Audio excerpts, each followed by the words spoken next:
నమస్కారం. దేవాన్యూస్కు స్వాగతం. దేశంలో ఎన్నికల సందర్భంగా ఆంధ్రప్రదేశ్ రాష్ట్రంలోని మార్కాపురం నియోజకవర్గ మైనారిటీ ఓటర్ల అభివృద్ధిపై రాజకీయ పార్టీల మైనారిటీ నాయకుల చర్చా వేదిక గౌరవం చేయడం, అన్ని మతాలను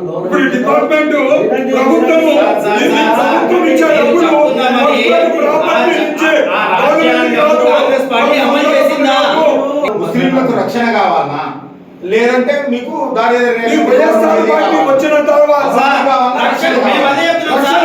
మీరు ముస్లింస్ కు, క్రిస్టియన్స్ కు, వాళ్ళకు వీళ్ళకు అని చెప్పి ఒక ప్రత్యేక పేరు పెట్టి సంక్షేమ పథకం చేస్తున్నారంటే మీరు ఆకర్షించడానికి పెడుతున్నారు అంతే. దేవాన్యూస్కు స్వాగతం. ఈ సందర్భంగా తెలుగుదేశం పార్టీ తరఫున మార్కాపురం పట్టణం తెలుగుదేశం పార్టీ అధ్యక్షులు శ్రీ డాక్టర్ మౌలాలి గారిని పరిచయం చేస్తున్నాము. అదేవిధంగా జనసేన పార్టీ తరఫున రాష్ట్ర జిల్లా ప్రధాన కార్యదర్శి శ్రీ సాదిక్ గారిని ఆహ్వానించి ఉన్నాము. అదేవిధంగా భారతదేశంలో జాతీయ కాంగ్రెస్ పార్టీ తరఫున శ్రీ అలీ జహీర్ గారిని ఆహ్వానించి ఉన్నాము. ఈ ముగ్గురు మైనార్టీలు తమ యొక్క పార్టీల తరఫున ఏ విధమైన తమ పార్టీలు హామీ ఇచ్చి ఉన్నాయనేది తెలియజేస్తారని నమ్ముతూ ఈ యొక్క డిబేట్ నిర్వహిస్తున్నాం. దురదృష్టం ఏమిటంటే ఈ సందర్భంగా ప్రముఖంగా ఉన్నటువంటి వైఎస్ఆర్ పార్టీ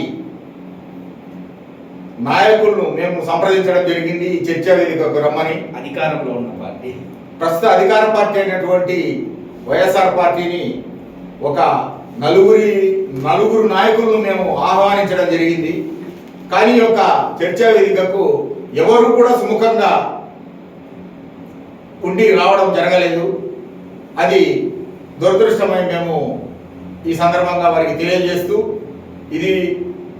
ఇది రాబోయే రోజులలో వాళ్ళు మైనార్టీ ప్రజలకు, ఓటర్లకు ఏ విధమైన సందేశం ఇస్తారనేది ఒక అంతుచక్కని ప్రశ్నగా మిగిలిపోతా ఉందని, దీని మీద ఆ యొక్క పార్టీ ఆలోచించాలని తెలియజేస్తూ ప్రజలు ఎంతో విసుగు చెంది ఈ రాష్ట్ర పరిస్థితుల్ని మనము ఖచ్చితంగా ఇక్కడ జరుగుతున్న వైసీపీకి అరాచకాన్ని అడ్డుకట్ట వేయడానికి మరి మా ప్రియతమ నాయకులు పవన్ కళ్యాణ్ గారు వారు ఒత్తులో భాగంగా ఈ రాష్ట్ర ఓటును, ప్రభుత్వ వ్యతిరేక ఓటును చీలనివ్వకూడదు అనే ఒక ఉద్దేశంతో, ఒకవేళ అలా చీలితే మళ్ళీ వైసీపీ ప్రభుత్వం ఏర్పడితే ఇది మరో బీహార్లా ఏర్పడుతుందనే ఉద్దేశంతో వారు అలయన్స్కు ముందడుగు వేసి అటు కేంద్రంలో బీజేపీ పెద్దలతో మంత్రాలు జరిపి, అదేవిధంగా రాష్ట్రంలో చంద్రబాబు గారితో ఒక పెద్దన్న పాత్ర పోషిస్తూ ఈ రాష్ట్రంలో వైసీపీ విముక్త రాష్ట్రాన్ని, ప్రజలకు వారి వల్ల జరుగుతున్న నష్టాన్ని, వారి వల్ల జరిగిన అరాచకాన్ని ఆపడానికి అలయన్స్ ముందుకు తీసుకొని వచ్చినాము. ఈ అలయన్స్లో భాగంగా మొన్న మా మేనిఫెస్టోలో ముస్లింలకు సంబంధించి పెద్దపీట వేశారనేది ఖచ్చితంగా మేము చెప్పగలము. గత 5 సంవత్సరాల్లో చూసుకుంటే వారు చెప్పిన ఏ ఒక్క హామీ కూడా మైనార్టీలకు, ముస్లింలకు తీర్చకపోగా మైనార్టీలపై పలు రకాల దాడులు చేస్తూ దాదాపుగా 100కు పైగా దాడులు చేసి ముస్లింలను చాలా విచక్షణారహితంగా ఇబ్బందులు కలిగజేసిన పరిస్థితి ఈరోజు వైసీపీ ప్రభుత్వం. సెక్యులర్ పార్టీ అంటుంది. సెక్యులర్ పార్టీ మేము మీ పక్షాన ఉన్నామంటున్నారు. మరి మీరు మా పక్షాన ఉన్నప్పుడు మరి గత ప్రభుత్వంలో ఉన్న 2014లో తెలుగుదేశం ప్రభుత్వంలో ఉన్న ఏవైతే పథకాలు ఉన్నాయో వాటిని మీరు ఎందుకు ఆపేశారు?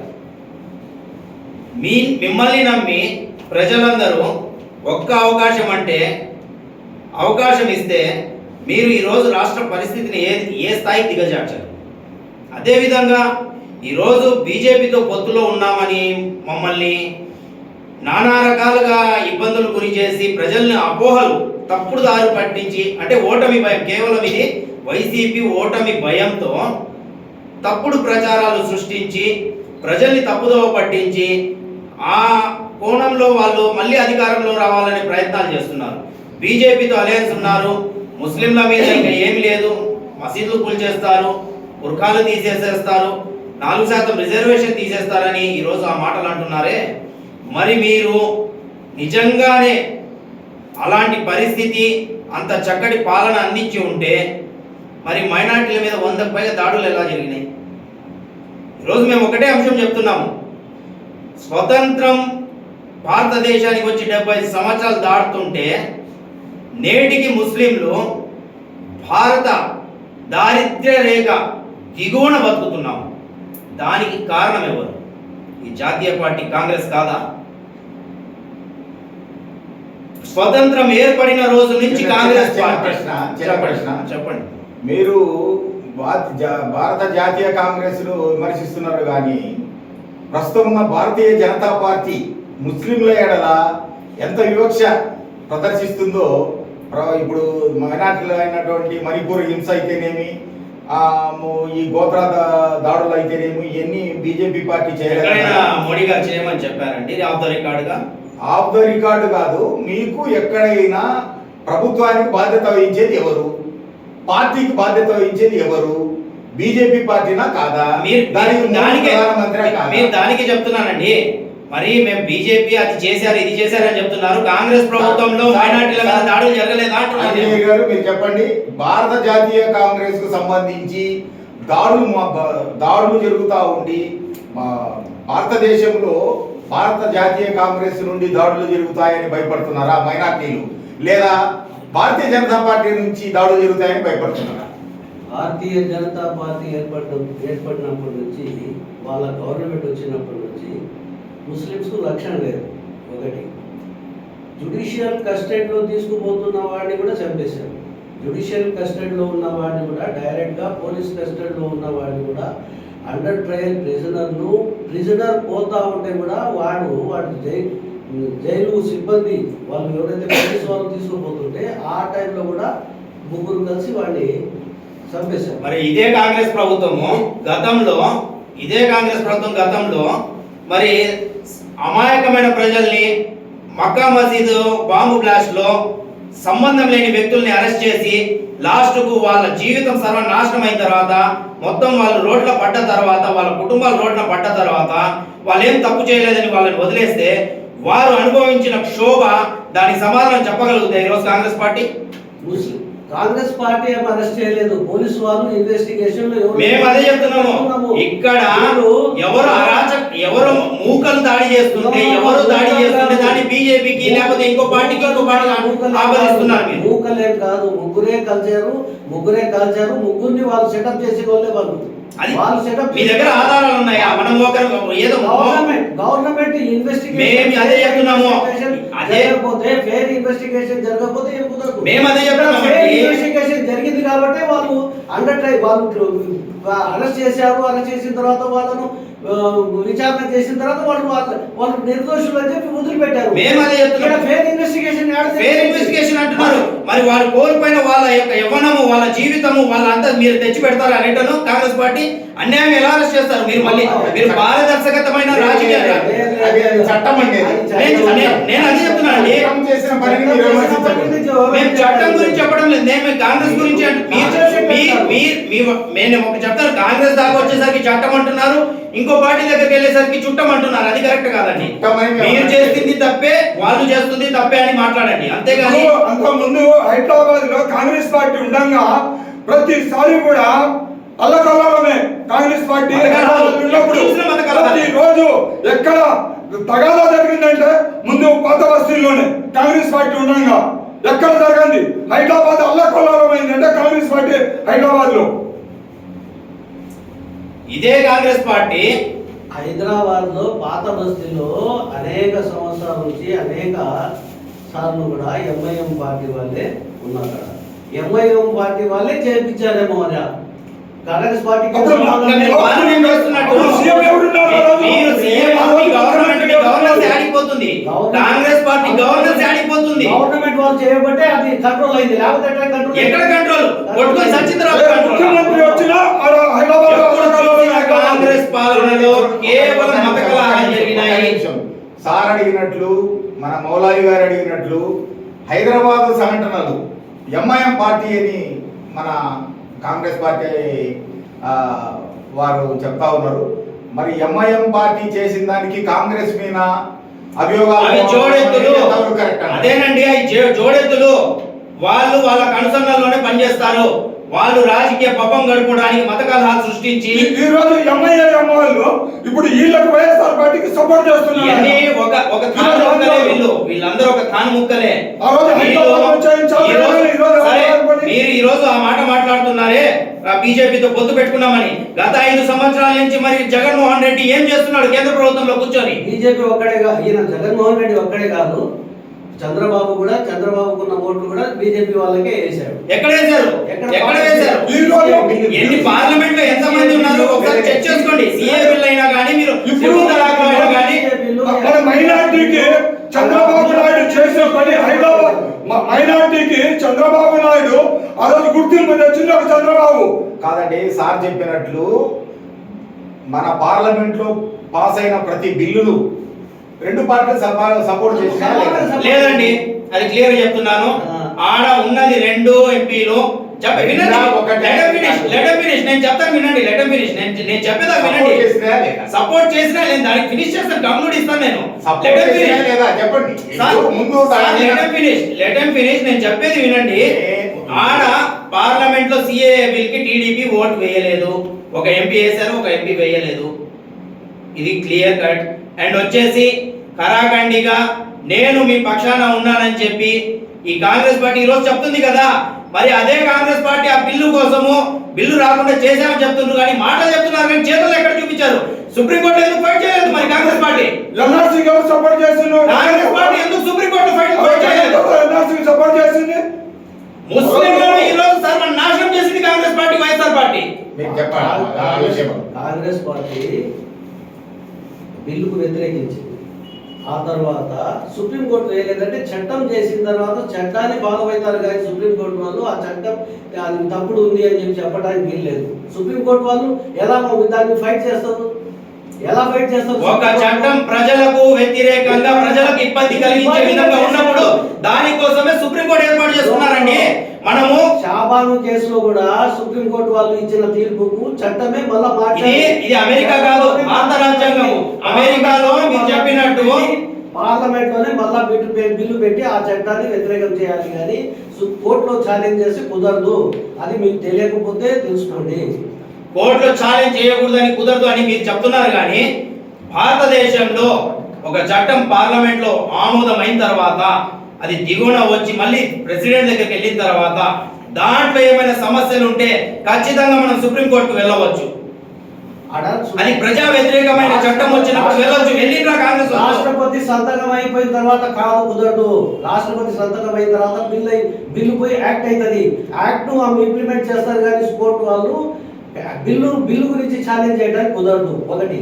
రెండోది, బిల్లు పాస్ అయిపోయిన తర్వాత యాక్ట్ చేసిన తర్వాత కోర్టు వాళ్ళు అదే ఫాలో కావాలా, యాక్ట్ నే ఫాలో కావాలా. యాక్ట్ ఫాలో కాకుండా ముందు అయితే చేసుకోవచ్చు. అది సార్ నేను చెప్పేది కరెక్టే సార్.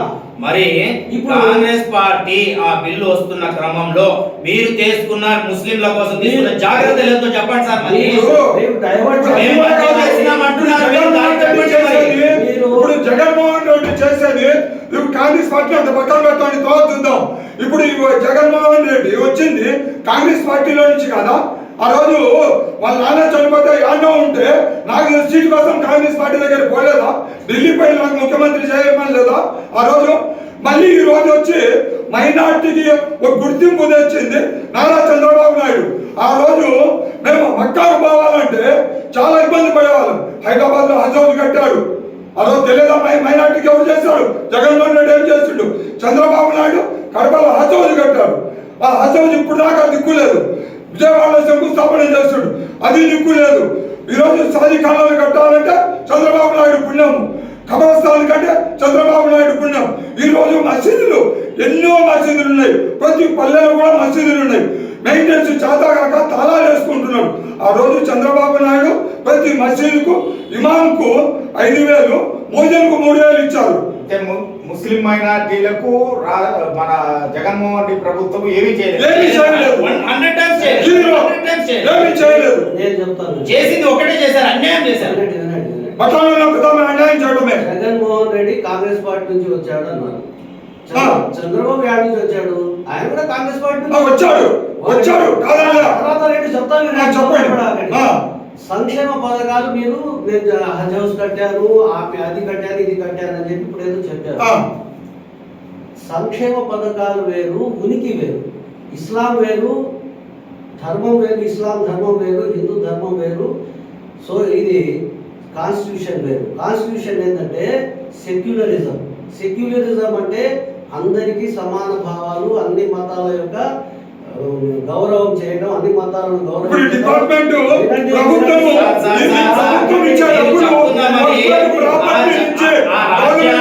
కాంగ్రెస్ పార్టీ అమలు చేసిందా?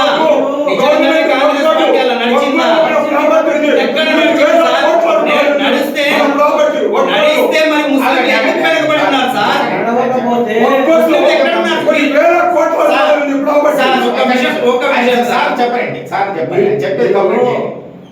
మీ పార్టీ అధికారంలో రాలేదు, మీరు ఇంతవరకు ఏమి చేసి చూపెట్టలేదు.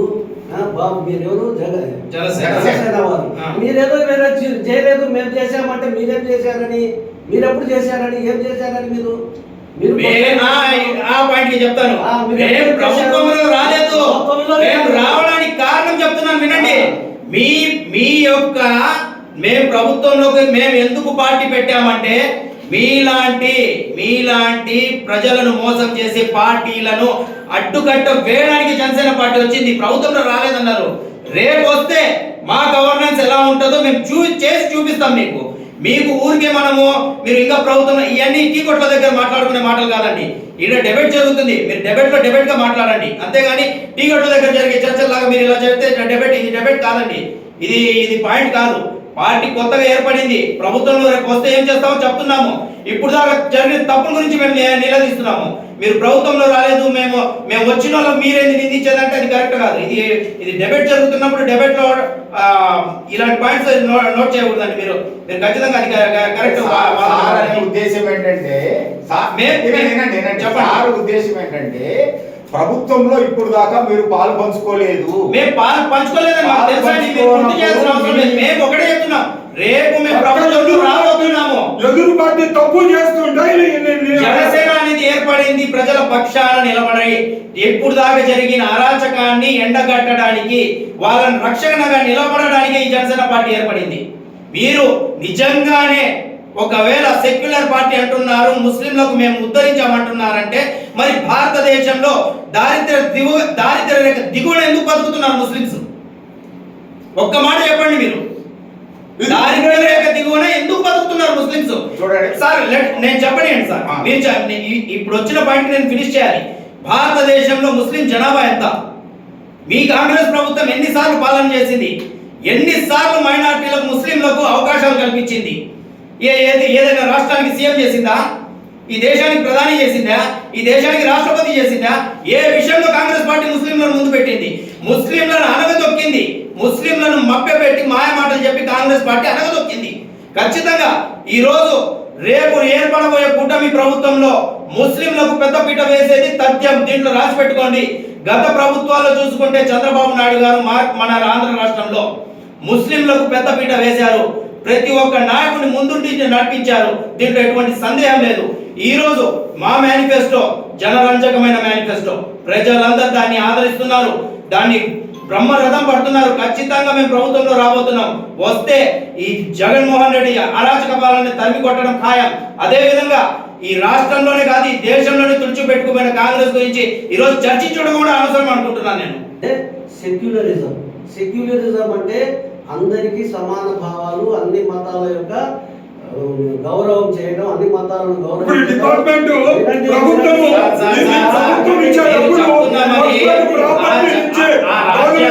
కాంగ్రెస్ పార్టీ అమలు చేసిందా? నిజంగానే కాంగ్రెస్ పార్టీ అలా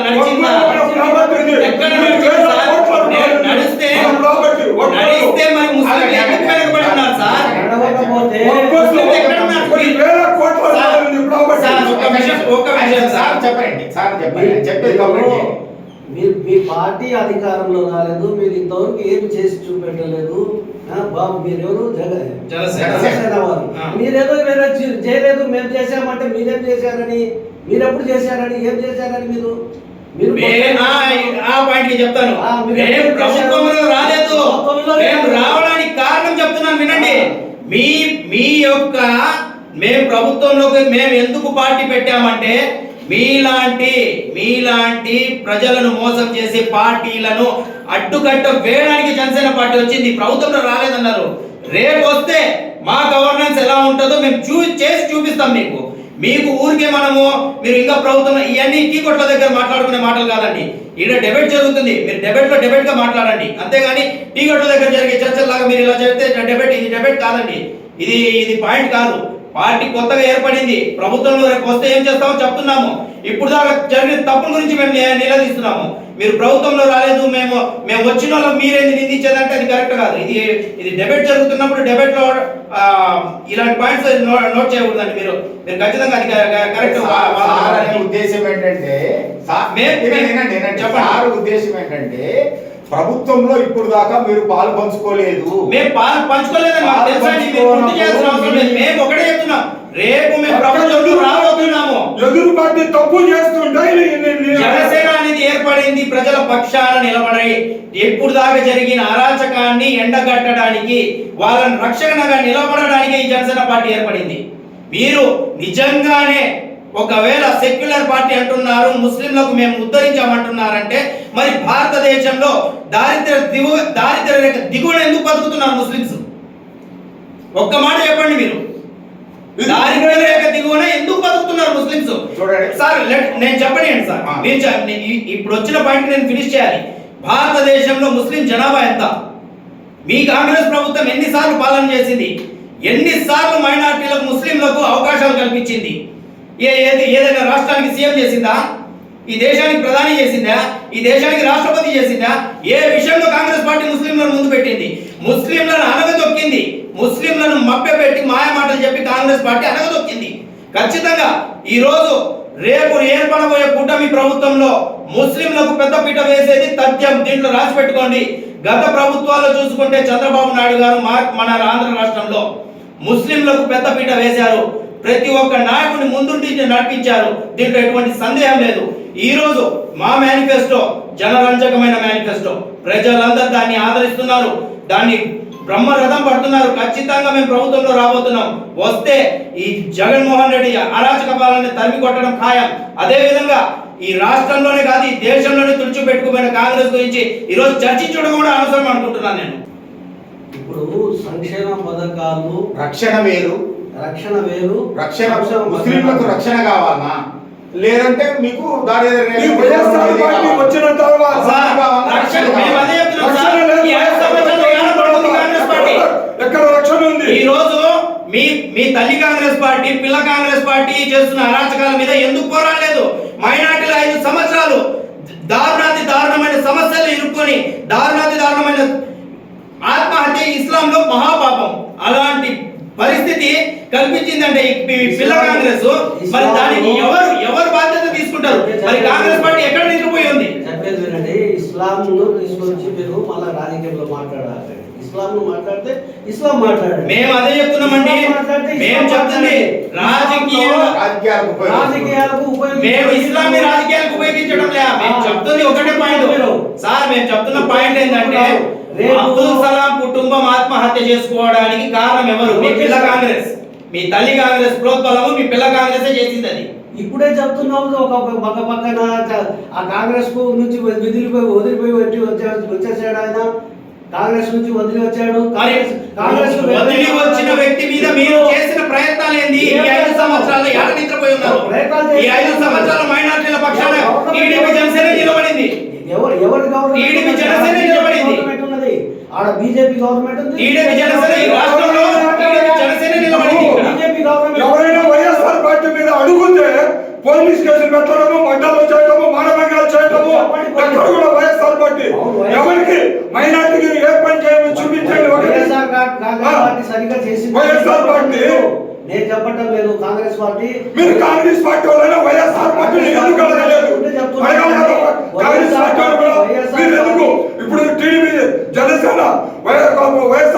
ఏదో పోరాడుతుంది, మీరు కాంగ్రెస్ పార్టీ వాళ్ళు ఎందుకు పోరాటంలా?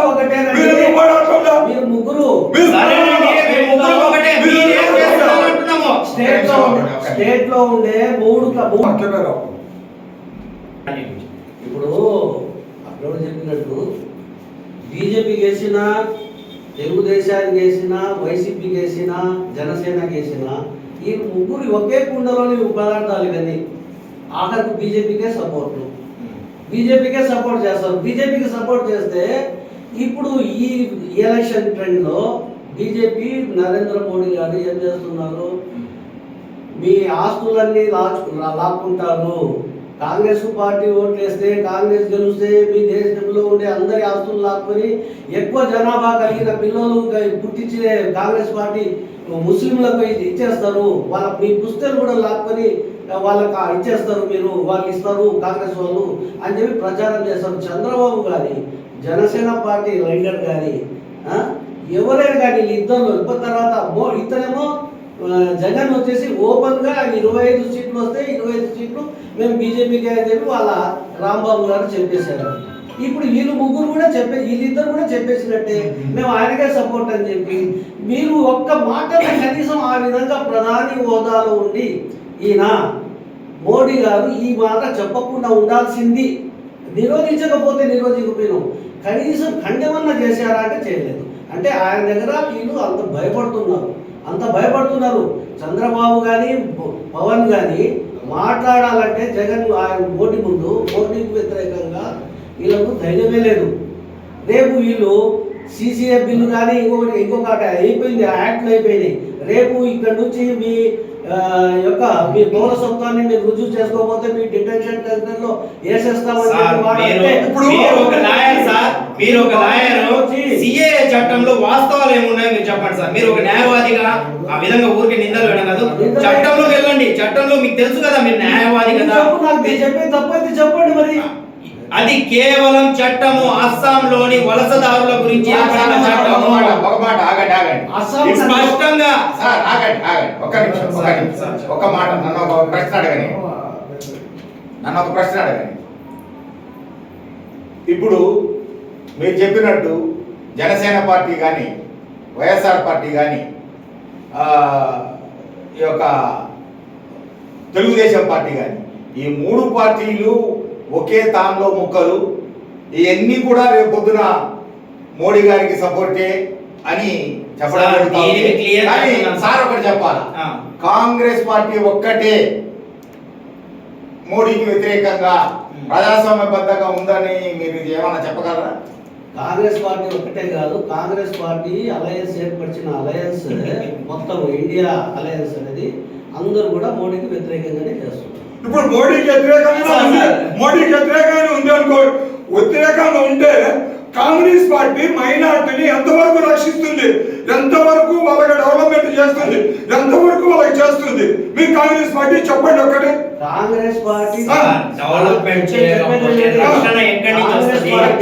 అనగనొక్కేకాలు ఉన్నారు. కానీ ఈ కాంగ్రెస్ పార్టీ కానీ, వైఎస్ఆర్ పార్టీ కానీ, ఈ రెండు పార్టీలు మైనార్టీ పైకి రానియకుండా అనగనొక్కే కానీ ఉంది. కానీ ఎక్కడ డెవలప్మెంట్ చేశారు? డెవలప్మెంట్ కూడా చేయడానికి ఎక్కడ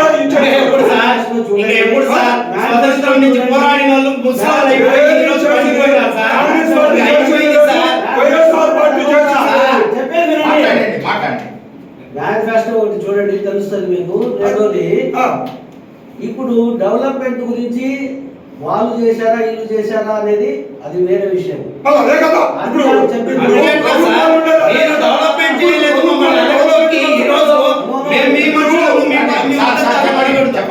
అనగదొక్కింది ఎక్కడ? అనగదొక్కిన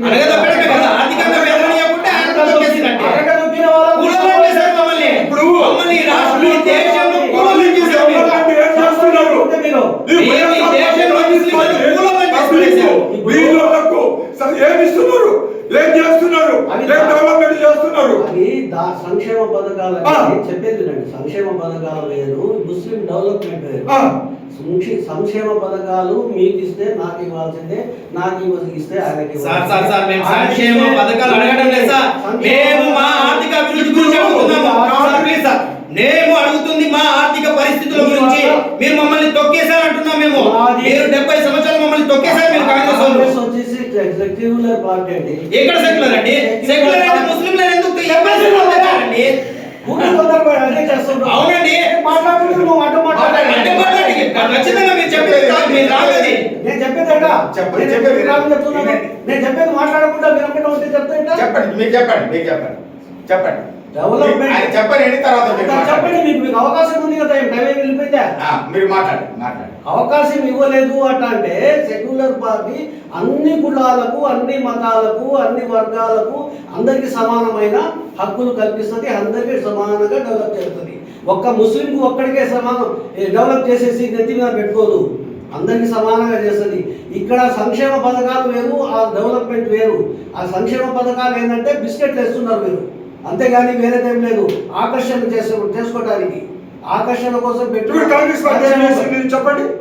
కాంగ్రెస్ పార్టీ సార్, మీరు చెప్పండి. సార్ అడిగారు. కాంగ్రెస్ పార్టీ 4% రిజర్వేషన్ పెట్టింది ఉద్యోగాల్లో. ఆ ఉద్యోగాలకు 4% రిజర్వేషన్ పెడితే దాని మీద పోరాటం ఇంకా జరుగుతుంది. చంద్రబాబు నాయుడు గారు కోట్లు వేశారు. చేయలేదని చెప్పడం నేను. చంద్రబాబు ఎవరైనా కానీ మేము చేసిన డెవలప్మెంట్ కు మీరు తర్వాత వచ్చిన వాళ్ళు మీరు డెవలప్ చేస్తేనే ఆ డెవలప్మెంట్ కంటిన్యూ అవుతుంది. చెప్పండి. లేకపోతే కంటిన్యూ కాదు. చెప్పండి. ఇప్పుడు ఆయనే కాదు, ఇప్పుడున్న జగన్ కూడా తీసేయలేదు. ఆయన ఉన్న 5 years లో కోర్టుకు న్యాయవాదులకు సంబంధించిన ఛార్జీలు కూడా బేర్ చేయలేదు జగన్. 2018లో ఆగిపోయిన పరిస్థితులు ఎక్కడ ఆగినా అక్కడే ఆగిపోయింది సార్. జగన్ పట్టించుకోలేదు. జగన్ పార్టీ ఒకటే, జగన్ పార్టీ ఆయన పార్టీ ఒకటే.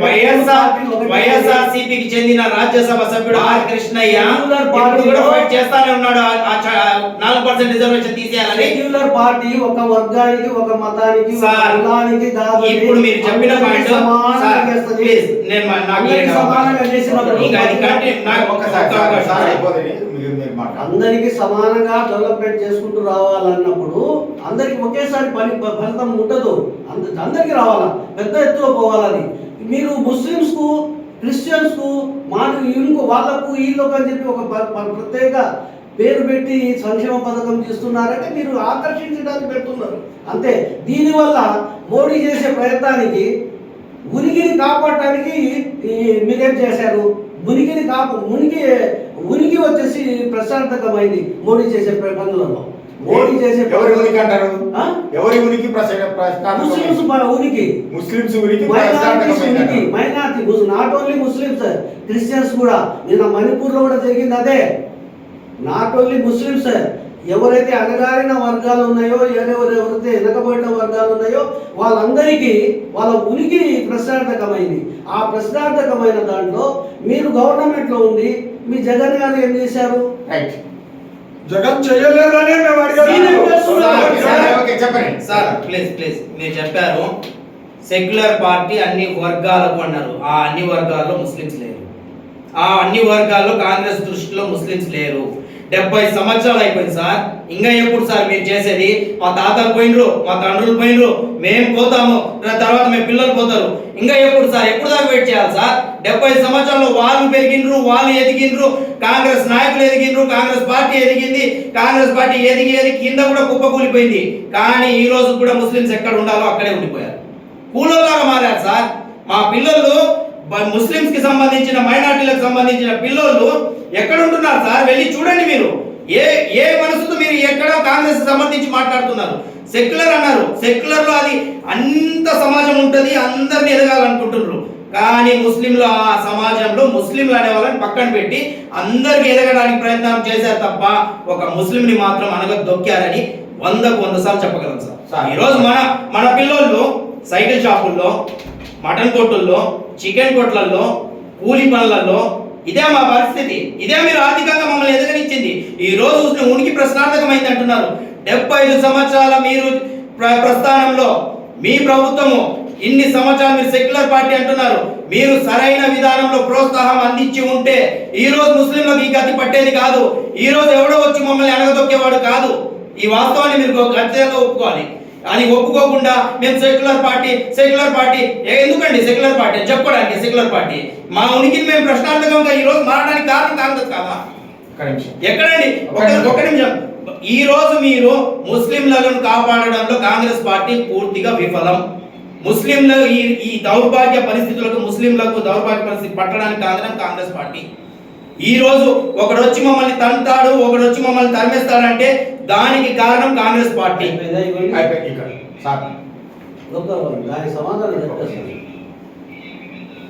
ప్రస్తుతము మీరు బీజేపీ పార్టీకి అనుబంధంగా అలయన్స్ పెట్టుకొని ఉన్నారు. మీరు అలయన్స్ పెట్టుకున్న తర్వాత కూడా ఈ యొక్క బీజేపీ పార్టీలు విషం దున్నుతా ఉన్నాయి. మైనార్టీల మీద అయితేనేమి, క్రిస్టియన్ మైనార్టీల అయితేనేమి, ముస్లిం మైనార్టీల పైన విషము కక్కే లాంటి చర్యలు మాటలు జరుగుతూ ఉన్నాయి. మరి మీరు ప్రజాస్వామ్య సెక్యులర్ పార్టీ అని చెప్పుకుంటే మీ తెలుగుదేశం పార్టీ అలయన్స్లో ఉండి వాళ్ళు ఆ విధమైన వివక్ష చూపి విషం కక్కే చర్యలు తీసుకుంటున్నప్పుడు కూడా వారికి మీరు ఒత్తాసు పలుకుతా ఉన్నారంటే ఎంతవరకు మీరు మీ మైనార్టీలకు రక్షణ కల్పించాలి? ఎక్కడ విషయం గమ్ముతున్నారండి? ఎవరు? చంద్రబాబు నాయుడు మైనార్టీ మీటింగ్ కూడా పెట్టి మీకు మైనార్టీకి నేను అండా ఉన్నాను అన్నారు. ఎక్కడ ఫేక్ న్యూస్ పెడుతున్నారండి? ఎవరు ఇష్టం వచ్చాడు? ఎందుకు ఈరోజు వైఎస్ఆర్ పార్టీ ఓడిపోతుందని ఎక్కడ కూడా లేదు కాబట్టి ఆ రోజు 170 సీట్లు నేను గెలుస్తానన్నాడు. ఇదే అసెంబ్లీలో ఎక్కడైనా ఎప్పుడైనా ఏ రోజైనా అసెంబ్లీలో ఒక తల్లి లాంటిది, ఒక దేవాలయం లాంటిది, అలాంటి దేవాలయంలోనే అమ్మ బూతులు తిట్టుకుంటున్నారు. ఈ రోజు ఏంది? నేను అడిగిన క్వశ్చన్ నేను చెప్తున్నాను నేను ఎక్కడికి వస్తున్నాను. ఈ రోజు చంద్రబాబు నాయుడు ఊరికే ఫేస్ న్యూస్ పెడుతున్నారండి. వాళ్ళు ఓడిపోతామన్నట్టుగా చంద్రబాబు నాయుడు చెప్పారా? చంద్రబాబు నాయుడు మొన్న కూడా ఏం చెప్పారు? నేను మైనార్టీకి అండా ఉన్నా, నేను మైనార్టీకి ఏమైనా తప్పు జరిగితే నేను బాధ్యుని అవుతా. చంద్రబాబు నాయుడు హామీ ఇచ్చారండి. చంద్రబాబు గారు పవన్ కళ్యాణ్ కూడా అదే చెప్పారు. ఏంటి, నేను బీజేపీలో పోతున్నానని చెప్పారా? ఒకవేళ వాళ్ళు తీసుకొని ఉండొచ్చు.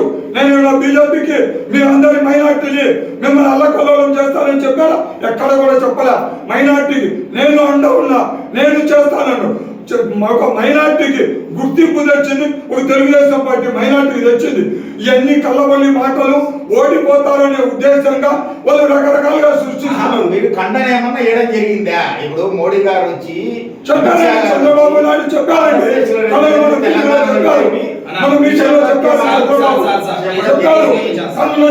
దాని మీద మీరు చంద్రబాబు నాయుడు గారు చెప్పారు మీకు మైనార్టీ ఎలాంటి ఇబ్బంది జరగదు, ఎలాంటిది వాళ్ళు ఊరికే ఫేస్ చెప్తున్నారు. మొత్తం మైనార్టీ స్టేట్ వాడిగా అందరినీ పిలిపించి మీటింగ్ పెట్టి చెప్పారు. ఎలాంటిది కూడా లేదు. చెప్పడం వేరు, ఖండన వేరు. మీరు చెప్పి ప్రజలకు మాటలు చెప్పి మభ్య పెట్టడం కాదు. చంద్రబాబు నాయుడు చూపిస్తున్నారు. ప్రత్యక్షంగా భారత ప్రధానమంత్రి, భారత హోంమంత్రి ఇదే తెలంగాణ ఆంధ్రప్రదేశ్ రాష్ట్రాలకు వచ్చి విషయం కక్కే మాటలు చెప్పి వెళ్ళడం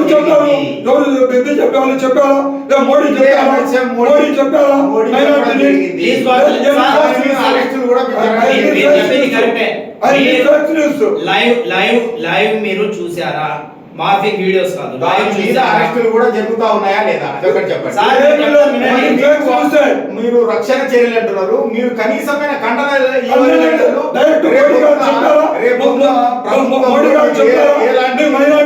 మోడీ గారు చెప్పారా? మోడీ ఏం చెప్పలేదు. మోడీ చెప్తుంటే నేను చెప్తాడు, మోడీ చెప్పలేదు. అదేమో ఫేక్ న్యూస్ అంట, అది ఫేక్ న్యూస్ అంట అది. ఎట్లా ఎందుకు తిప్పుతారు సార్? మీరు చేసిన అరాచకానికి పూడ్చుకోవడానికి 70 సంవత్సరాలు అయిపోయింది, ఇంకేం పూడ్చుకోవడం? మీరు చేసిన పనికి ఈ రోజు ఎవడో తంతాడంటే తనించుకునే పరిస్థితికి తెచ్చారు ముస్లింలను. తయారు చేశారు ముస్లింస్. ఎవరు తయారు చేశారు? కాంగ్రెస్ పార్టీ తయారు చేసింది. పాలనలో ఉన్నది కాంగ్రెస్ పార్టీ. ఈ రోజు మమ్మల్ని ఆర్థిక పరిస్థితుల్లో, మా చదువు విద్యలో, మమ్మల్ని విద్యా రంగంలో మమ్మల్ని ముందు నడిపించండి. అదే మాట మీరు తర్వాత చెప్పండి. విద్యా రంగంలో మమ్మల్ని ముందు నడిపించి ఉంటే, ముస్లింలను ముందుకు తీసుకొని పోయిన రాజ్యాధికారంలో భాగస్వాములు చేసి ఉంటే ఈ రోజు ఈ పరిస్థితి ఉండేది కాదు. మా బతుకు ఎక్కడ కౌన్సిలర్, మా బతుకు ఎక్కడ వార్డ్ సర్పంచ్, అంతకు మించి మా బతుకుల్ని ముందుకు తీసుకొని వెళ్ళలేకపోయారు. ముస్లింలు మీరు మార్కాపురంలో పట్టణంలో జనాభా ఎక్కువ అంటున్నారు. ఎప్పుడైనా మార్కాపురంలో మరి కాంగ్రెస్ గతంలో ఎన్నిసార్లు ఉంది, మొన్న మళ్ళీ వైసీపీ ఉన్నది, ఎప్పుడైనా చైర్మన్ అవకాశం కల్పిస్తారా? కల్పించారా? కల్పిస్తారా? ప్రమాణం చేయగలరా మీరు? కల్పించారండి. ఎవరికనండి? బీసీ సార్, ఇదే దొంగ తిరుగుతూ సార్. మీరు 60 సంవత్సరాల మున్సిపాలిటీలో హేమీలు నడిచారు మైనార్టీ నాయకులు. మీరు అవకాశం ఇవ్వలేదు. మీరు బీసీకి ఇచ్చారు, మీరు ముస్లింకి ఇవ్వలేదు. బీసీ అంటే మైనార్టీకి ఇవ్వలేదు. మీరు ఒక దూదేకుల క్యాస్ట్ కి సంబంధించి ముస్లిం మతాన్ని ఆచరించే అతనికి చైర్మన్ గా ఇచ్చారా? సార్ మీరు చెప్పండి. నేను చెప్పేది వినండి సార్. దాని వల్ల ఏమేమి జరిగినావు సార్, మీరు నాయకుడు సమాజాన్ని తీసుకొని నడిపించేవాడికి మీరు అవకాశం ఇవ్వరు. రబ్బర్ స్టాంపులకు మీరు అవకాశం ఇస్తారు. మీకు తల ఊపే వారికి మీరు అవకాశాలు ఇస్తారు. సమాజాన్ని ముందుకు తీసుకొని నడిపించేవాడికి ఎప్పుడు అవకాశం ఇవ్వలేదు. కాంగ్రెస్ పార్టీ ఇవ్వలేదు, ఇవ్వదు కూడా. ఈరోజు వైఎస్ఆర్ కూడా అదే పరిస్థితి. అందరూ బట్టలు నొక్కితే తల ఊపే వాళ్ళు ఇప్పుడు మీరు చెప్పారు జనసేన పార్టీ, మరి అమిత్ షా సార్ తెలుగుదేశం పార్టీ ఎప్పుడైనా మైనార్టీలకు ఈ మార్కాపురం పట్టణంలో ఇచ్చిన ప్రాధాన్యతలు ఏమైనా ఉన్నాయా? దానికి సార్ నేను ఫినిష్ చేసిన తర్వాత ఆ పాయింట్ అడగండి. మీరు ఒక పాయింట్ అడిగారు, అమిత్ షా విషయం కక్కారు. జనసేన పార్టీ మీలో అలయన్స్ కాబట్టి ఆయన మాట్లాడుతూ ఉన్నాడు. కానీ మీరు తెలుగుదేశం పార్టీ తరఫున రిప్రజెంటేటివ్ కాబట్టి తెలుగుదేశం పార్టీ ఇప్పటి వరకు మైనార్టీల ఎడల మార్కాపురం పట్టణానికి సంబంధించి కానీ నియోజకవర్గానికి సంబంధించి కానీ మైనార్టీలకు చేసినటువంటి ఉపయోగకరమైన చర్యలు ఏమైనా ఉన్నాయా? ఆయన ఏమంటున్నాడు? జనసేన పార్టీకి సంబంధించిన ఆయన ఏమంటున్నాడంటే కాంగ్రెస్ పార్టీ కానీ వైఎస్ఆర్ పార్టీ కానీ ఇంతవరకు ఏమీ కూడా ముస్లింల ఏం చేయలేదంటారు. మేము కొంత చేశామని ప్రత్యక్ష రికార్డు ఉంది, ఆన్ రికార్డు ఉంది. కానీ చేశామని వాళ్ళు చెప్పగలరు. కానీ మీరు చేసిన చర్యలు ఏమైనా ఉన్నాయా? ఈ రోజు మార్కాపురంలో మీరు అడిగిన దానికి ఎవరైనా మైనార్టీగా ఎవరికైనా ఇచ్చారా అంటున్నారు. ఈరోజు మార్కాపురంలో మైనార్టీలు ఉన్నారు, కానీ టౌన్లో టీడీపీలో ఉన్నోళ్ళు ముందుకు రాలేదు. నేను డబ్బులు ఉన్నోళ్ళు రాలే ముందుకు. ఆ రోజు రమ్మని చెప్పాము. ఆ రోజు నన్ను సాగిచ్చాం, కట్టెలెత్తి నన్ను సాగిచ్చాం వైస్ చైర్మన్ గా అనగదొచ్చారు ఆ రోజు. ఈ రోజు మార్కాపురంలో ముస్లింస్ ఉన్నారు, ఒక స్టేజీలో ఉన్నారు అంటే ఒక టీడీపీ గవర్నమెంట్ నుంచి ఈ రోజు ఉన్నది. ఆ రోజు ఖబరస్థాన్లో కావాలంటే టీడీపీ గవర్నమెంట్, ఈ కావాలంటే ఖబరస్థాన్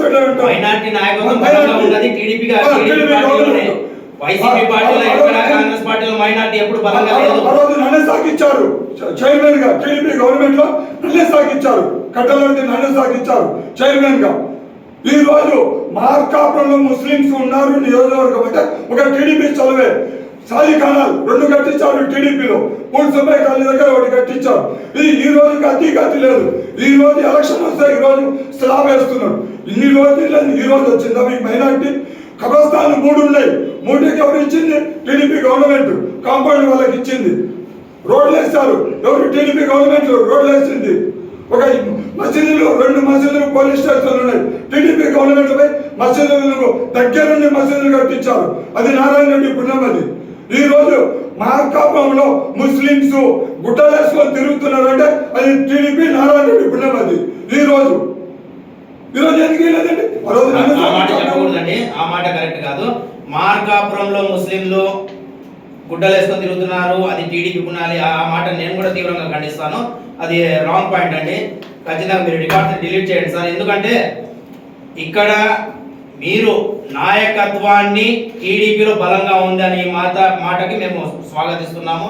ఖచ్చితంగా టీడీపీలో ముస్లిం సమాజానికి సంబంధించిన మైనార్టీలకు సంబంధించి ఖచ్చితంగా ఒక బలమైన నాయకత్వం నడుస్తుంది. అది మీరు 60 సంవత్సరాల మున్సిపాలిటీలో హేమీలు నడిచారు మైనార్టీ నాయకులు. మీరు అవకాశం ఇవ్వలేదు. మీరు బీసీకి ఇచ్చారు, మీరు ముస్లింకి ఇవ్వలేదు. బీసీ అంటే మైనార్టీకి ఇవ్వలేదు. మీరు ఒక దూదేకుల క్యాస్ట్ కి సంబంధించి ముస్లిం మతాన్ని ఆచరించే అతనికి చైర్మన్ గా ఇచ్చారా? సార్ మీరు చెప్పండి.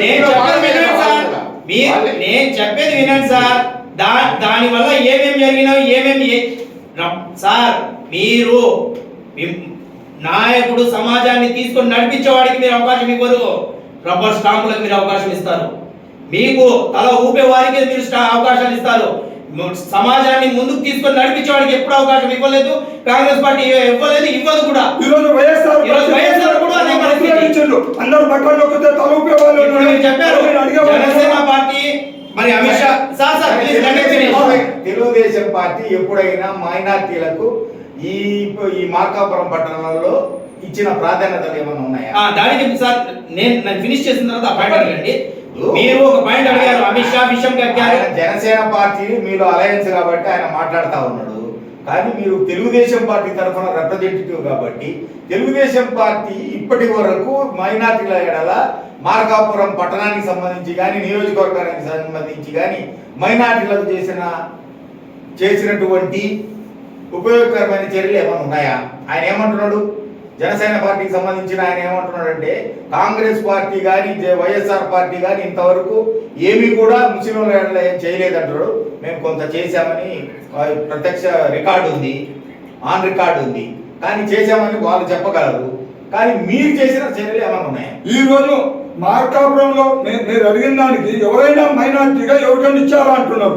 ఈరోజు మార్కాపురంలో మైనార్టీలు ఉన్నారు, కానీ టౌన్లో టీడీపీలో ఉన్నోళ్ళు ముందుకు రాలేదు. నేను డబ్బులు ఉన్నోళ్ళు రాలే ముందుకు.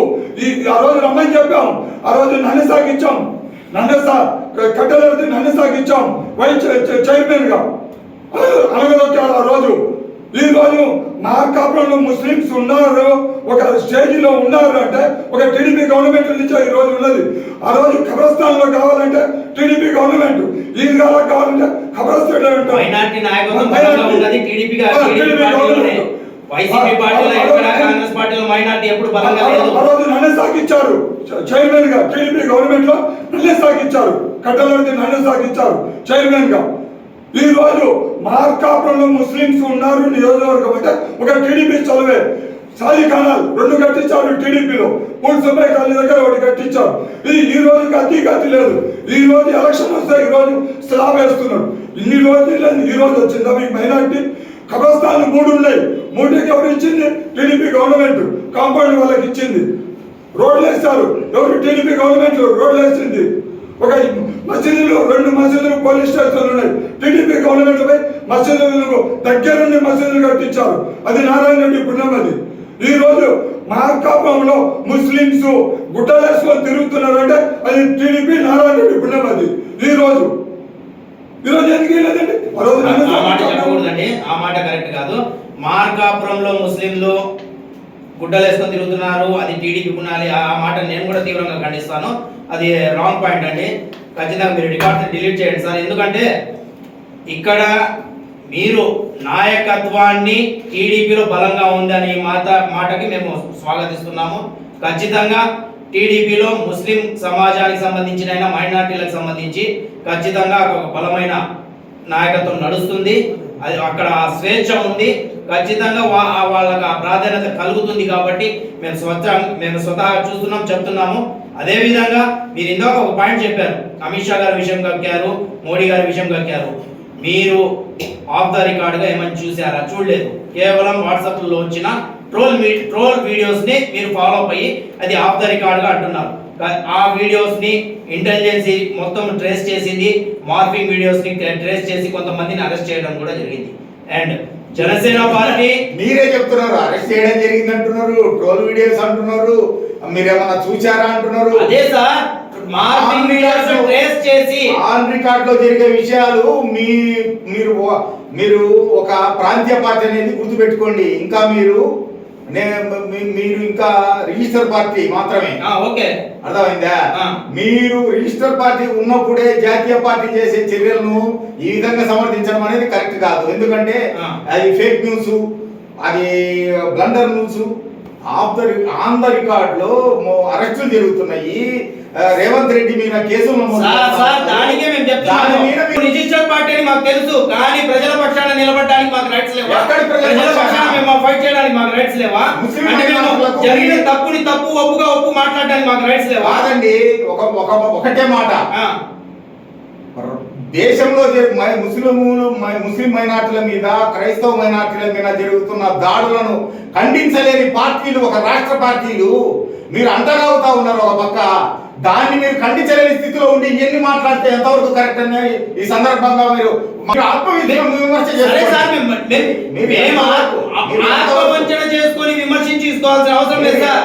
మేము కంక్లూడ్ చేస్తున్నాం, మీరు కంక్లూడ్ కి అవకాశం ఇవ్వటం లేదు. కంక్లూడ్ చేయండి. మేము కంక్లూడ్ చేస్తున్నాం, మీరు అవకాశం ఇవ్వండి. ఇవ్వండి. మీ- మీరు కంక్లూడ్ మీ అవకాశం మైనారిటీలకు ఇవ్వకుండా మీరు మీ మైనారిటీలకు మోసం చేసుకోవడం కాదు. మేము మోసం- మేము సార్, ఆ మాట అనొద్దు. అనడం కాదు. ఆ పార్టీని అంటున్నాం, మీ పార్టీని మేము- సార్, మేము మిమ్మల్ని మీరు మోసం చేసుకోవద్దనే చెప్పేది. మీకు చివరిగా 2 మాటలు చెప్పి నేను మీరు ఆ పార్టీలు చేసే మోసాల వలలో పడి మీరు మోసం చేసుకొని మీరు లాపడతారంటే ఇది చేయగలిగింది. మేము ఓపెన్ గా చెప్తున్నాం సార్, మేము ఖచ్చితంగా మీకు క్లియర్ గా చెప్తున్నాము. ఈ కూటమి ఈ రాష్ట్రంలో రేపు ఏర్పడిన తర్వాత ఇక్కడ కేవలం చంద్రబాబు గారి, పవన్ కళ్యాణ్ గారి గవర్నెన్స్ నడుస్తుంది. ఆ గవర్నెన్స్ లో ముస్లింలకు రక్షణ ఉంటది, ముస్లింలకు ఆర్థిక అభివృద్ధి జరుగుద్ది, ముస్లింలకు సంక్షేమం కూడా అదే విధంగా అందుద్ది. ఖచ్చితంగా ముస్లింల పక్షాన నిలబడతదని మేము మా పార్టీ తరఫున ఆ నమ్మకంతో మేము మాటిస్తున్నాము. అలాంటి సందర్భం ఎక్కడ ఉండదు. ఈ రాష్ట్ర ముస్లింల బాధ్యత ఈ కూటమిది. ఇక్కడ రేపు రాబోయే నాయకత్వంలో చంద్రబాబు గారిది, పవన్ కళ్యాణ్ గారిదని ఖచ్చితంగా ఈ సందర్భంగా కానీ మీ నాయకుడు కానీ తెలుగుదేశం పార్టీ నాయకుడు కానీ ఎవరు ఇవ్వలేదు. ఏమి ఇవ్వలేదు సార్. మీరు ఇచ్చే హామీలు వాళ్ళు ఇవ్వడం సార్ ఒకసారి మీరు రికార్డ్స్ లో చూడండి సార్. చెప్పలేదని మీరు చెప్పడం కాదు, ఒక్కసారి మా పార్టీ అఫీషియల్ పేజీల్లోకి వెళ్ళి మీరు చెక్ చేసుకోండి. మేము అది చెప్పామా లేదా, ఖండన ఇచ్చినామా లేదా అనేది మీరు అప్పుడు చెక్ చేసుకోండి. అఫీషియల్ గా మేము పెట్టినాయి సార్ అవి. అవకాశం ఏంటి మాట్లాడుతున్నారు. ఇప్పుడు వచ్చే ట్రోల్స్ అన్ని ఫేక్. బీజేపీకి వ్యతిరేకంగా కానీ, జనసేనకు వ్యతిరేకంగా కానీ, టీడీపీకి కానీ అవన్నీ ఫేక్ అవుతాయి. వీళ్ళు చెప్పే వాటిలోని కరెక్ట్ అవుతాయి. ఇప్పుడు సార్ మీరు ఖండించలేదు అంటే మేము ఖండించలేదు అనేది మా రికార్డు చెక్ చేసుకోండి అంటున్నాం. ఖండించి ఉంటే పేపర్లు అన్నింటిలో వస్తుంది. అన్ని అదే సార్ ఆఫ్ ద రికార్డ్ అంటున్నాం మేము. మేము ఆఫ్ ద రికార్డ్ చెప్తున్నాము.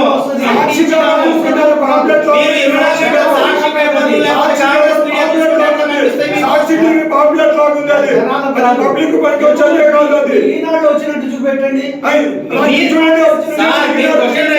ఒకసారి ఆఫ్ ద రికార్డ్ చెక్ చేయండి. మేము అదే చెప్తున్నాం సార్. మీ కాకతీయాలో చూపెట్టండి, మీ ఈనాడులో చూపెట్టండి. మేము అదే చెప్తున్నాం సార్. మీరు వెళ్ళి ఒకసారి చెక్ చేయండి. మీరు చూడకుండా క్వశ్చన్ చేయకూడదు. అలాంటి పరిస్థితి లేదు. సార్ అడిగినట్టు ఇది మునిగిపోయిన పడవ, రేపు అది మునిగిపోయే పడవే. రేపు రాబోయేది మా ప్రభుత్వము. ఖచ్చితంగా మైనార్టీలకు భరోసా, అభయహస్తంగా ఉంటదని ఖచ్చితంగా మేము చెప్పగలము.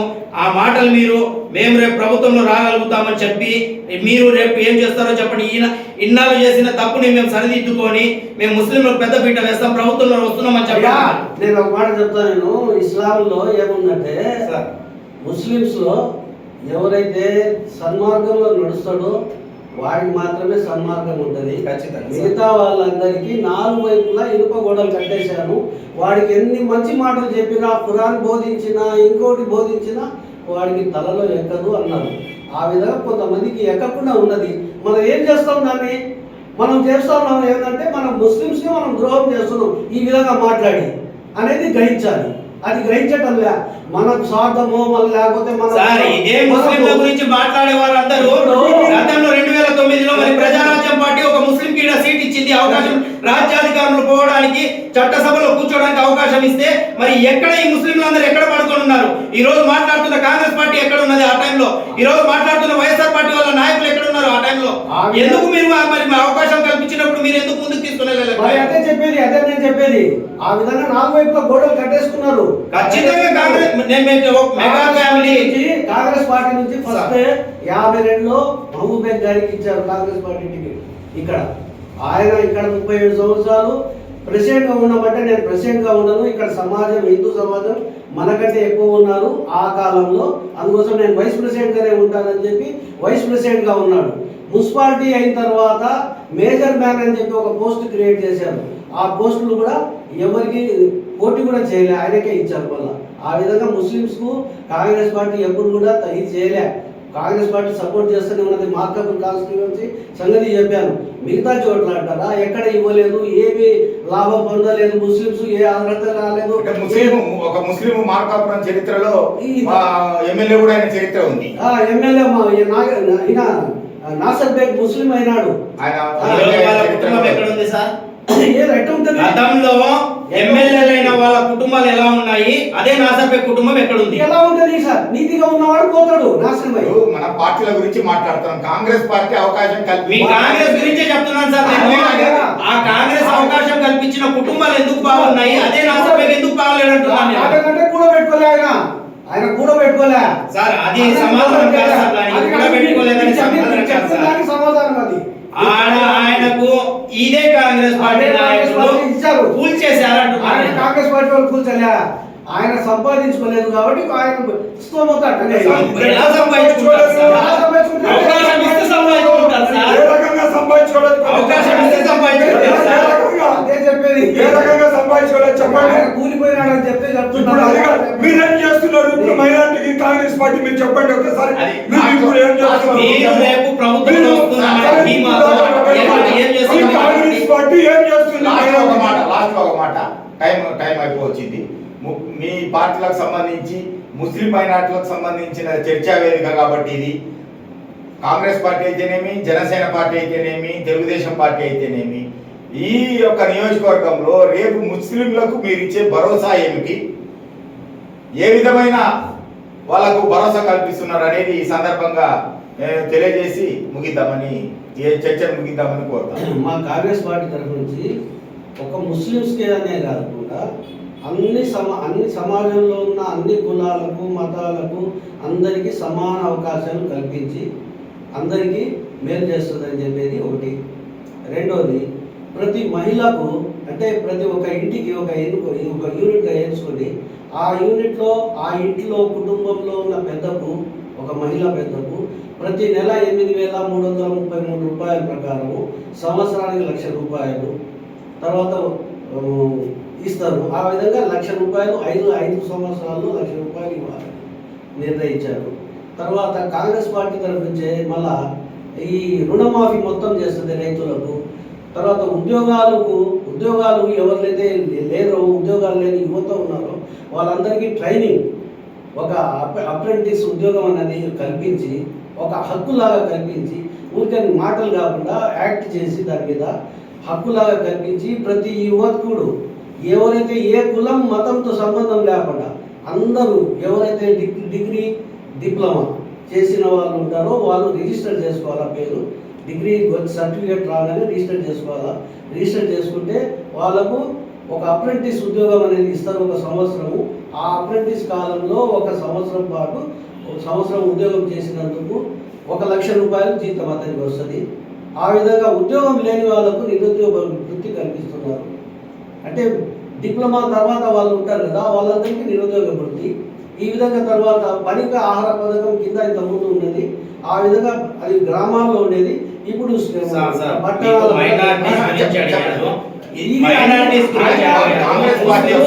ఫస్టే చెప్పాను మీకు అర్థం కాదు. మీరు చెప్పిన వాటికి నేను ఒక మాట అంటాను. ఫస్టే చెప్పాను. మీరు చెప్పిన మాట నేను చిన్న మాట ఫినిష్ నేను చెప్తాను, దాని తర్వాత మీరు దాన్ని కంటిన్యూ చేయండి. ఒక పెద్ద కుటుంబం ఉంటుంది సార్. ఆ కుటుంబంలో ఒక 10 మంది కుటుంబ సభ్యులు ఉంటారు. కుటుంబ సభ్యులకి ఒక ఫ్రూట్ తెచ్చారు, అందరికి పంచాలి. కానీ ఈ 10 మందిలో ఒక 2 మాత్రం బలహీనంగా ఉన్నారు. వీళ్ళకు అదే ముక్క, వాళ్ళకు అదే ముక్క ఇస్తే ఆ బలహీనంగా ఉన్నవాడు ఎదగడు. వాడికి కొంచెం ఎక్కువే పెట్టాలి, వాడి కోసం సపరేట్గా పెట్టాలి. ఈడ ముస్లింల పరిస్థితి కూడా అదే. ఈ సమాజంలో ముస్లింలు ఆ పరిస్థితిలో ఉన్నారు. మేము అందరికీ అన్నం ఒకేసారి పెడతామంటే మాకు అది సరిపోవటం లేదు. కాబట్టి మీరు ప్రత్యేకంగా ఏం చేయగలుగుతారు? ఇన్నాళ్ళు చేయలేదు, ఇప్పుడు ఏం చేస్తారు అని అడుగుతున్నారు. ఇప్పుడు మీ పార్టీలో ప్రకారం మీరు చెప్పేదంటే ముస్లింస్ కు సపరేట్ గా ఇచ్చేస్తామంటే మిగతా కులాల వాళ్ళందరికీ ద్రోహం చేస్తున్నారు. వాళ్ళకి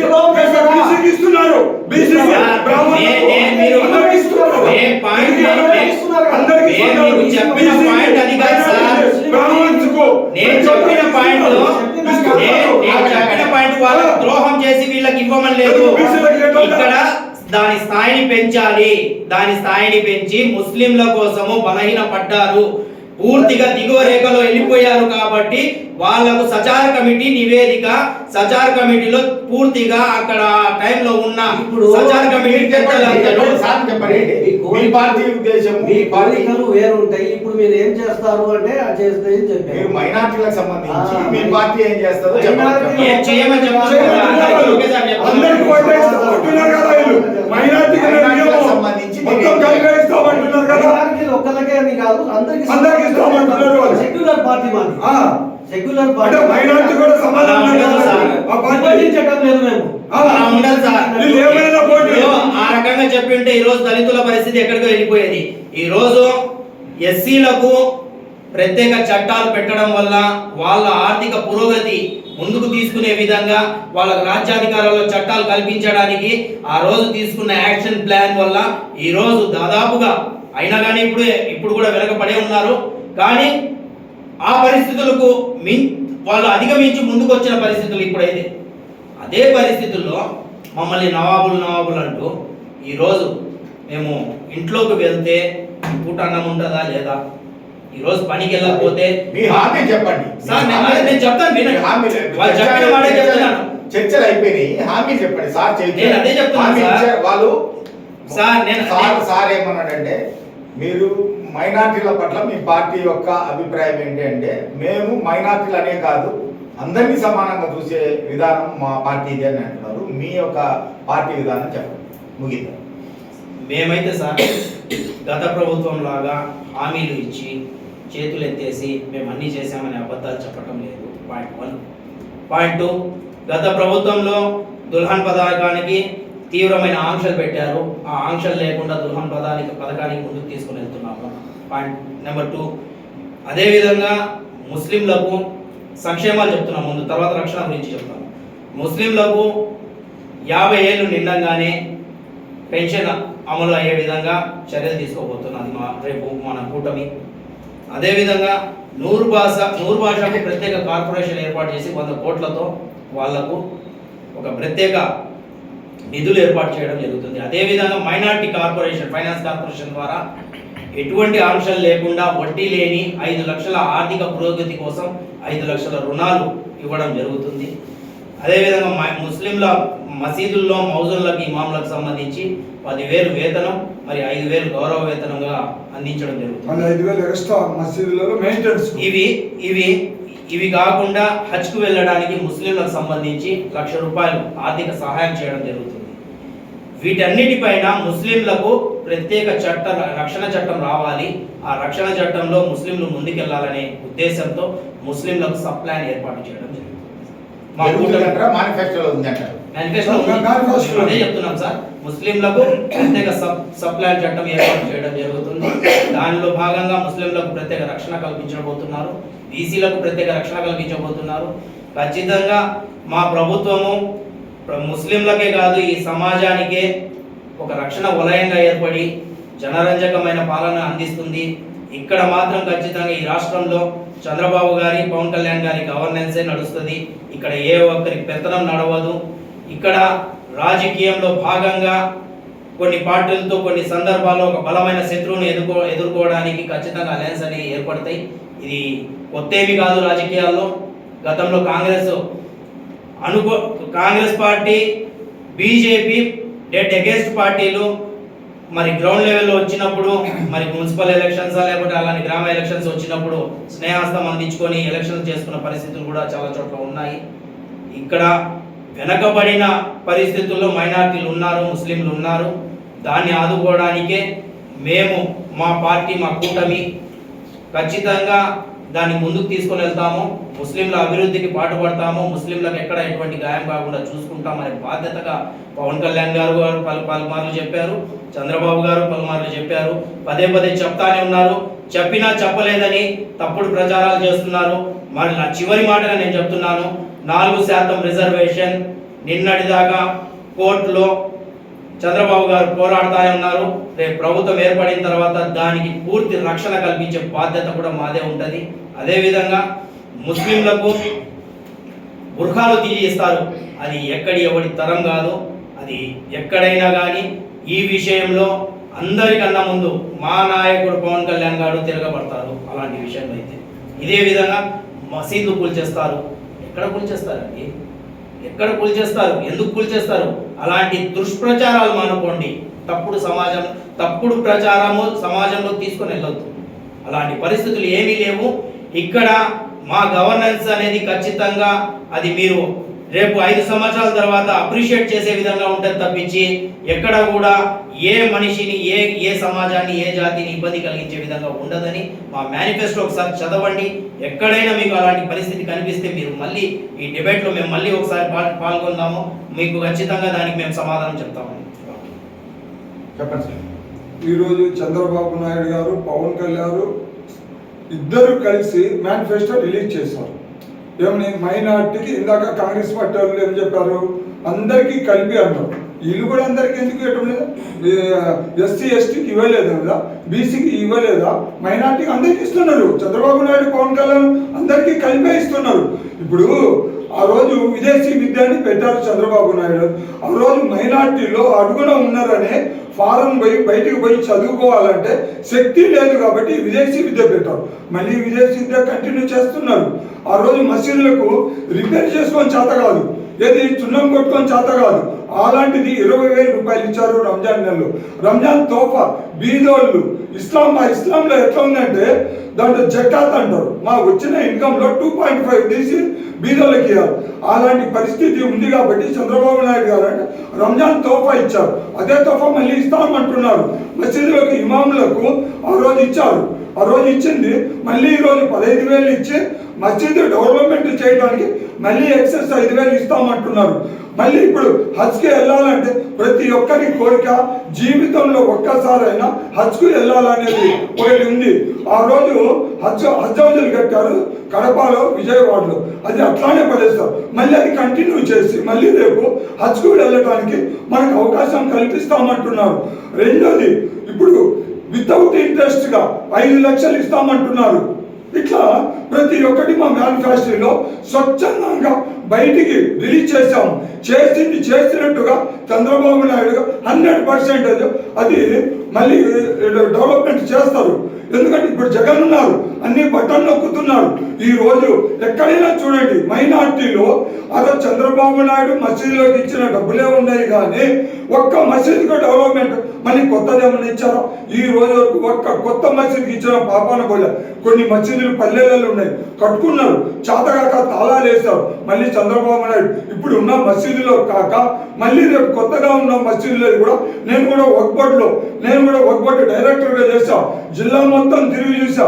వక్ బోర్డు ప్రాపర్టీ చాలా ఉంది. ఆ వక్ బోర్డు ప్రాపర్టీ జగన్ మొత్తం ఆయకం పెట్టేస్తారు.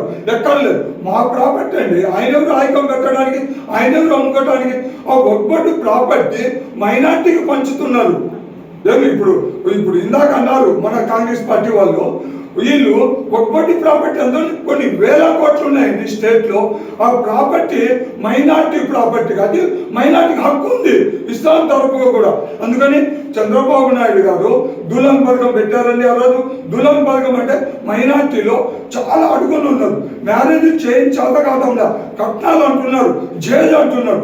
జేజ్ అంటే అన్నం వండుకునే కాడి నుంచి వండుకునే మంచం వరకు మొత్తం ఇస్తారు. ఈ రోజు కొనుక్కోవాలంటే 1,00,000 రూపాయలు అవుతుంది. ఆ రోజు చంద్రబాబు నాయుడు గారు 50,000 ఇచ్చారు. ఏం కండిషన్స్ లేవు. ఈ రోజు జగన్ వచ్చాడు, ఏం దాని గురించో పట్టించుకోలే. మన సిబ్లీ అన్నారు, కోర్టుకు వెళ్ళారు. కోర్టుకు వెళ్ళిన తర్వాత వాళ్ళే వైఎస్ఆర్ పార్టీ వాళ్ళు చెప్పారు మా దగ్గర డబ్బులు లేక ఇవ్వలేదు. మళ్ళీ చంద్రబాబు నాయుడు గారు దూరం పథకం ఇస్తున్నారు.